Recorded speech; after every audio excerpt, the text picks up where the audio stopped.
Bienvenue José Graziano da Silva, directeur général du FAO, l'Agence des Nations Unies pour l'agriculture.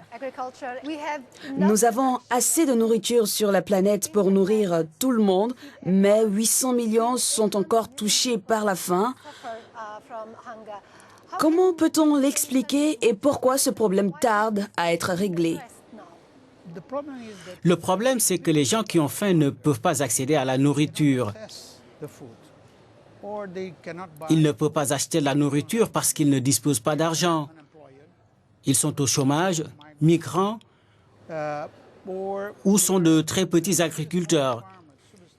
Des agriculteurs de subsistance qui ne peuvent pas produire assez, même pour leur famille.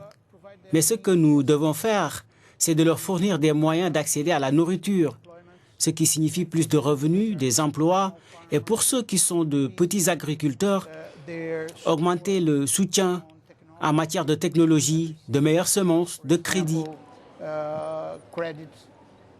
d'assistance technique. Voilà ce qui manque. Mais il y a aussi un rôle qui doit être joué par les gouvernements en matière de réglementation sur la distribution des terres.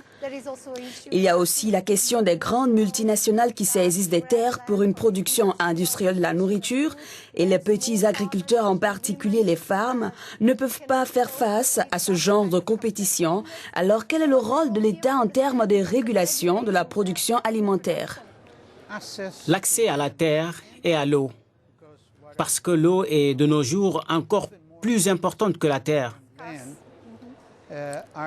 Ce sont des questions fondamentales.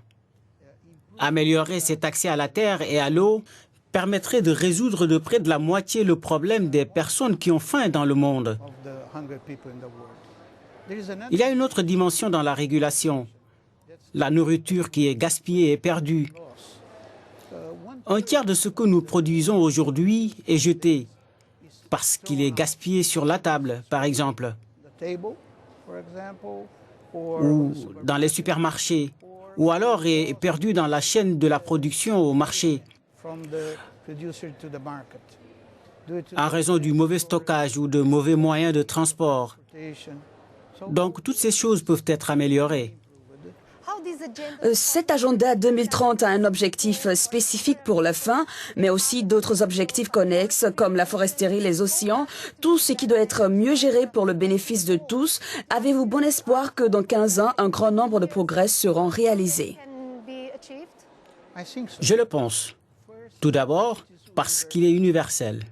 Tout le monde est à bord maintenant. Deuxièmement, il y a des objectifs audacieux. Nous ne parlons pas de la réduction de la pauvreté ou de la faim. Nous parlons d'éradiquer la pauvreté et la faim. Il y a une mobilisation pour cela, une volonté politique. La production de viande est l'un des facteurs les plus importants en termes de production de CO2. Il y a l'année internationale des légumineuses qui est en cours. Quel est le message sur l'équilibre du régime alimentaire, en particulier dans la partie occidentale du monde, où la consommation de viande est vraiment plus élevée que nos besoins de base, si je puis dire? Malheureusement, la consommation de viande, nous l'avons vu, en particulier la viande rouge, a connu une croissance très rapide au cours des dernières années, non seulement dans les pays développés, mais aussi dans les pays en développement. Et ce n'est pas soutenable. À la FAO, nous essayons de promouvoir une plus grande consommation de légumes qui peuvent être riches en protéines. Parmi ces légumes qui ont un niveau élevé de protéines, il y a les légumineuses.